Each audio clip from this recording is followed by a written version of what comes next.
அரசியலில் வெற்றி பெற சிறந்த ஆலோசனை வழங்கும் கிங் மேக்கர் பொலிட்டிக்கல் அட்வைஸ் கம்பெனியை தொடர்பு கொள்ளவும். தொடர்பு கொள்ள வேண்டிய முகவரி number 10A/9 Mudichur road, old Perungalathur, Chennai 6,63,000. Proprietor S. Joshua Solomon. தொலைபேசி எண் 9677006526.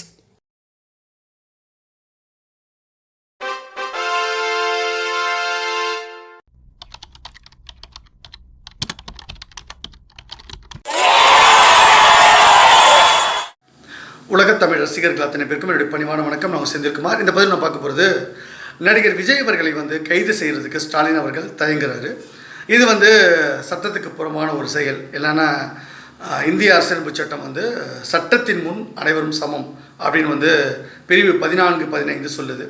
ஸோ இந்த விஷயம் பார்க்கும்போது சட்டத்தின் முன் அனைவரும் சமம் அப்படின்னாக்கா விஜய் அவர்கள் தான் அந்த தமிழக வெற்றி கழக தலைவர்.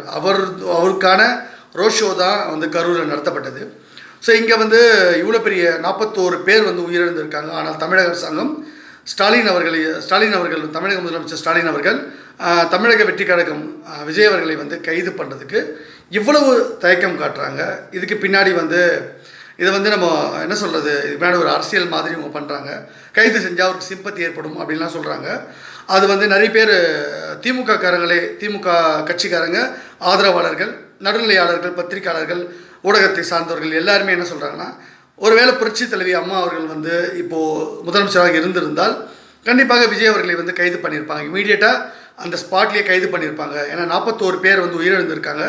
இதற்கு அந்த கட்சி பொறுப்பு, தமிழக வெற்றி கழகம் கட்சி பொறுப்பு, அதனுடைய தலைவராக இருக்கக்கூடிய நடிகர் விஜய் அவர்கள் தான் பொறுப்பு. அப்படின்னால அது தார்மீக பொறுப்புன்னு சொல்லலாம். சரி, சட்டப்படியும் அவர் மேலே நடவடிக்கை எடுத்தாகணும். அவருக்காக இந்த ரோட் ஷோ நடத்தப்பட்டது. ஸோ திட்டமிட்டு உள்ள கூட்டங்களை அவங்களுடைய கட்சியை சார்ந்த முக்கிய நிர்வாகிகள் பண்ணியிருக்காங்க. அவங்களையும் பெரிய கைது பண்ணலாம். ஆனால் அந்த மாவட்ட செயலாளரை மட்டும் அவங்கள இழிச்சா வாயங்களா அப்படின்ற மாதிரி அவங்கள மட்டும் இந்த திமுக அரசாங்கத்தினுடைய கட்டுப்பாட்டில் இருக்கக்கூடிய காவல்துறை கைது செஞ்சுருக்காங்க. இது வன்மையை கண்டிக்கத்தக்கது.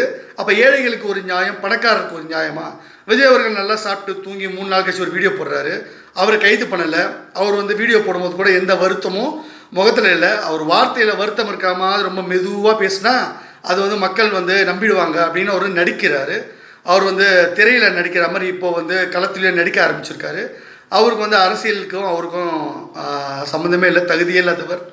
அவரை நம்பி இத்தனை உயிர்கள் செத்துருக்காங்க. இனிமேல் அவர் கட்சி நடத்த விட்டால், மறுபடியும் அவர் அரசியலுக்கு கட்சியெலாம் நடத்த விட்டார்னா இது மிகப்பெரிய சிக்கலாகும். ஒன்று அவரை கைது பண்ணுங்கள், இல்லைனா கட்சியை கழிச்சிட்டு போக சொல்லி நீங்கள் அழுத்தம் கொடுங்க ஸ்டாலின் அவர்கள் விரைவில். இல்லைனா திமுகவோட ஆட்சியை இந்த சட்டம் ஒழுங்கு சரியில்லை, திமுக தான் எல்லாத்துக்கும் காரணம் சொல்லிட்டு பிஜேபி அரசாங்கம் நாங்கள் கலைக்க வேண்டிய கட்டாயத்துக்கு எங்களை தள்ளாதீங்க.